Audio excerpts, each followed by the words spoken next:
मुग्धा का बदन बुखार से तप रहा था, ऊपर से रसोई की जिम्मेदारी। किसी तरह सब्जी चलाई जा रही थी। तभी उसका देवर राज वहाँ पानी पीने आया। उसने मुग्धा के हाव भाव देखे तो उसके माथे पर हाथ रख करके बोला, भाभी आपको तो तेज़ बुखार है। हाँ, मुग्धा ने कमज़ोर आवाज़ में कहा।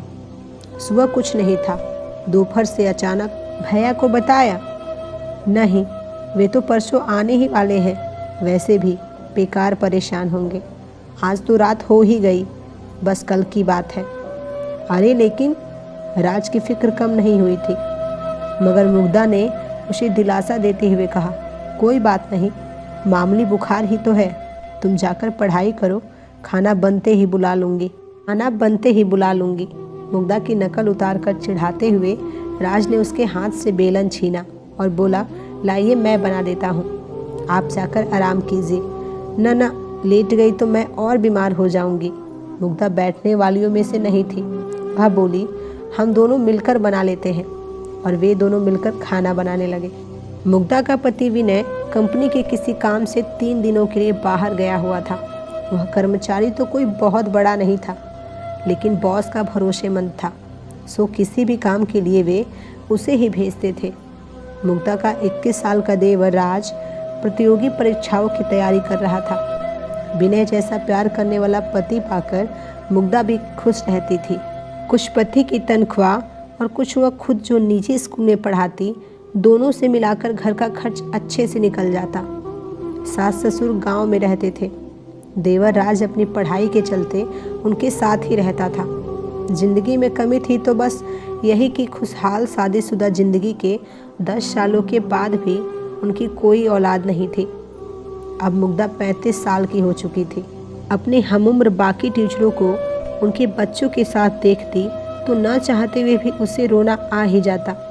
वह अपनी डायरी के पन्ने इसी पीड़ा से रंगती जाती। रोटियां बन चुकी थी। राज ने उसे कुर्सी पर बैठने को बोला और सामान समेटने लगा। मुग्धा ने सिर पीछे की ओर टिकाया और आंखें बंद कर ली। वातावरण एकदम शांत था।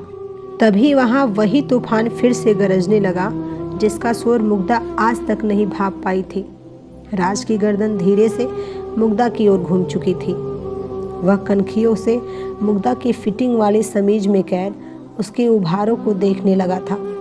मुग्धा की सांसों के साथ जैसे जैसे वे ऊपर नीचे होते, वैसे वैसे राज के अंदर का शैतान जागता जाता। हो गया सब काम। बर्तनों की आवाज़ बंद जानकर मुग्धा ने अचानक पूछते हुए अपनी आंखें खोल दी। राज हकबका गया और बोला, हाँ भाभी, बस हो ही गया, कहकर राज ने जल्दी जल्दी बाकी काम निपटाया और खाने की चीज़ों को उठाकर मेज़ पर ले गया। मुग्धा ने मुश्किल से 2 रोटियां खाई, वह भी राज की जिद पर। वह ज़बरदस्ती सब्जी उसकी प्लेट में डाल दे रहा था।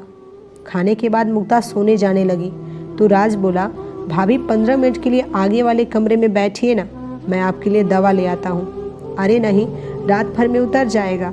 मुग्धा ने मना किया, लेकिन राज कहाँ मानने वाला था। मैं पास वाले केमिस्ट से ही दवा लेकर आ रहा हूँ भाभी, जहाँ से आप मंगाती हैं हमेशा। दरवाज़ा बंद कर लीजिए, मैं अभी आया, कहता हुआ वह निकल गया। मुग्धा ने दरवाज़ा बंद किया और सोफे पर पैर ऊपर करके बैठ गई। राज ने तय कर लिया था कि आज वह अपने मन की करके ही रहेगा।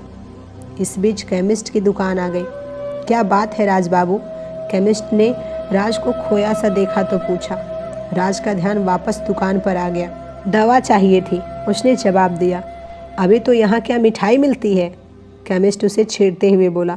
वह उसका पुराना दोस्त था। राज मुस्कुरा उठा और कहा, अरे जल्दी देना। जल्दी देना? बड़बड़ाते हुए केमिस्ट ने हैरत से उसकी ओर देखा। कौन सी दवा चाहिए, यह तो बता।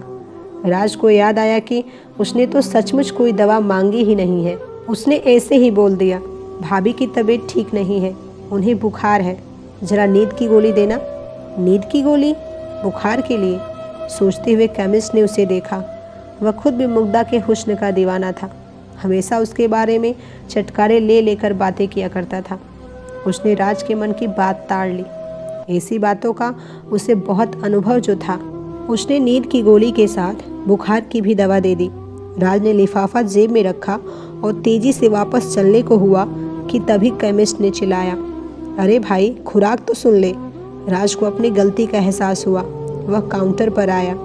केमिस्ट ने उसे डोज बताई और आंख मारते हुए बोला, यह नींद वाली 1 से ज़्यादा मत देना, टाइट चीज़ है। अभी क्या बकवास कर रहा है? राज के मन का डर उसकी ज़बान से बोल पड़ा। उसकी तो चोर की दाढ़ी में तिनका वाली हालत हो गई। वह जाने लगा। केमिस्ट पीछे से कह रहा था, अगली बार हमको भी याद रखना दोस्त। राज उसको अनसुना करता हुआ आगे बढ़ गया। घर लौटने पर डोर बेल बजाते ही मुग्धा ने दरवाज़ा खोल दिया और बोली, यही बैठी थी लगातार। जी भाभी, आइए अंदर चलिए, राज ने अपने माथे से पसीना पोंछते हुए कहा। मुग्धा अपने कमरे में आकर लेट गई। राज ने उसे पहले बुखार की दवा दी। मुग्धा दवा लेकर सोने के लिए लेटने लगी तो राज ने उसे रोका। भाभी, अभी एक दवा बाकी है। कितनी सारी ले आए भैया? मुग्धा ने थकी आवाज़ में बोला और बाम लेकर माथे पर लगाने लगी। भाभी दीजिए, मैं लगा देता हूँ, कहकर राज ने उससे बाम की डिब्बी ले ली और उसके माथे पर मलने लगा। थोड़ी देर बाद उसने मुग्धा को नींद वाली गोली भी खिला दी और लिटा दिया। राज उसका माथा दबाता रहा। थोड़ी देर बाद उसने पुष्टि करने के लिए मुग्धा को आवाज़ दी, भाभी सो गई क्या? कोई जवाब नहीं मिला। राज ने उसके चेहरे को हिला डुला कर भी देख लिया। कोई प्रतिक्रिया न पाकर वह समझ गया कि रास्ता साफ हो चुका है। राज की कनपट्टियों में खून तेजी से दौड़ने लगा। वह बत्ती जलती ही छोड़कर मुग्धा के ऊपर आ गया। मर्यादा के आवरण प्याज के छिलकों की तरह उतरते चले गए। कमरे में आए भूचाल से मेज पर पड़ी विनय मुग्धा की तस्वीर गिरकर टूट गई। सब कुछ शांत होने पर राज थक कर चूर चूर होकर मुग्धा के बगल में लेट गया। बस अब बुखार उतर जाएगा भाभी जी, इतना पसीना जो निकलवा दिया है मैंने आपका, राज बेशर्मी से बड़बड़ाया और मुग्धा की कुछ तस्वीरें खींचने के बाद उसे कपड़े पहना दिए। मुग्धा अब तक धीमे धीमे कराह रही थी। राज पलंग से उतरा और खुद भी कपड़े पहनने लगा। तभी उसकी नज़र आधी खुली दराज पर गई। भूल से मुग्धा अपनी डायरी उसी में छोड़ी हुई थी। राज ने उसे निकाला और कपड़े पहनते पहनते उसके पन्ने पलटने लगा। अचानक एक पेज पर जाकर उसकी आंखें अटक गई।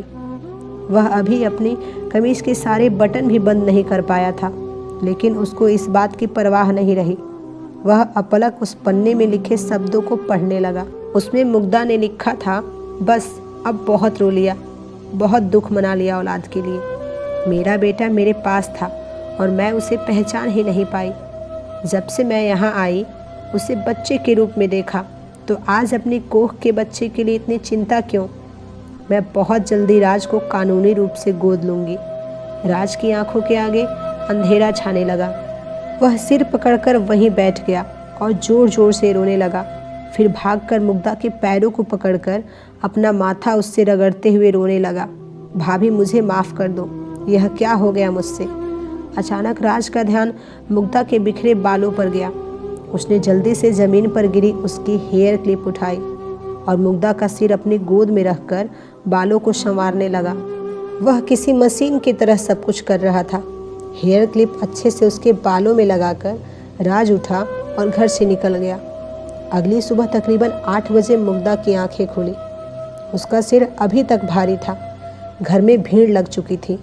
एक आदमी ने आखिरकार बोल ही दिया, देवर भाभी के रिश्ते पर भरोसा करना ही पागलपन है। मुग्धा के सिर में जैसे करंट लगा। वह सवालियों नज़रों से उसे देखने लगी। तभी इलाके के पुलिस इंस्पेक्टर ने प्रवेश किया और बताया, आपके देवर राज की लाश पास वाली नदी से मिली है। उसने रात को खुदकुशी कर ली है। मुग्धा का कलेजा मुंह को आने लगा। वह हड़बड़ाकर पलंग से उठी, लेकिन लड़खड़ा कर गिर गई। एक महिला सिपाही ने राज के मोबाइल फ़ोन में कैद मुग्धा की कल रात वाली तस्वीरें उसे दिखाई और कड़क कर पूछा, कल रंगरलियां मनाते मनाते ऐसा क्या कह दिया लड़के शितू ने जो उसने अपनी जान दे दी? तस्वीरें देखकर मुग्धा हैरान रह गई। अपनी शारीरिक हालत से उसे ऐसी ही किसी घटना का शक तो हो रहा था, लेकिन दिल अब तक मानने को तैयार नहीं था। वह फूट फूट कर रोने लगी। इंस्पेक्टर ने उस महिला सिपाही को अभी कुछ न पूछने का इशारा किया और बाकी औपचारिकताएं पूरी कर वहां से चला गया। धीरे धीरे औरतों की भीड़ भी छटती गई। विनय का फ़ोन आया था कि वह आ रहा है, घबराए नहीं। लेकिन मुग्धा बस सुनती रही। उसकी सूनी आंखों के सामने राज का बचपन चल रहा था, जब वह नई नई इस घर में आई थी। दोपहर तक विनय लौट आया और भागते हुए मुग्धा के पास कमरे में पहुंचा। वह जड़वत अभी भी पलंग पर बैठी शून्य में ताक रही थी। विनय ने उसके कंधे पर हाथ रखा, लेकिन मुग्धा का शरीर एक ओर लुढ़क गया। मुग्धा, मुग्धा चीखता हुआ विनय उसे झकझोरे जा रहा था, पर मुग्धा कभी न जागने वाली नींद में सो चुकी थी। तो दोस्तों, यह थी हमारी आज की कहानी। आपका क्या कहना है इस कहानी के बारे में कमेंट करके ज़रूर बताएं। वीडियो को लाइक करके चैनल को सब्सक्राइब कर लीजिए, साथ में घंटी को दबाकर ऑल पर सेट कर लीजिए, ताकि आने वाली वीडियोस आपको तुरंत मिले। मिलते हैं एक और नए वीडियो में, तब तक के लिए धन्यवाद।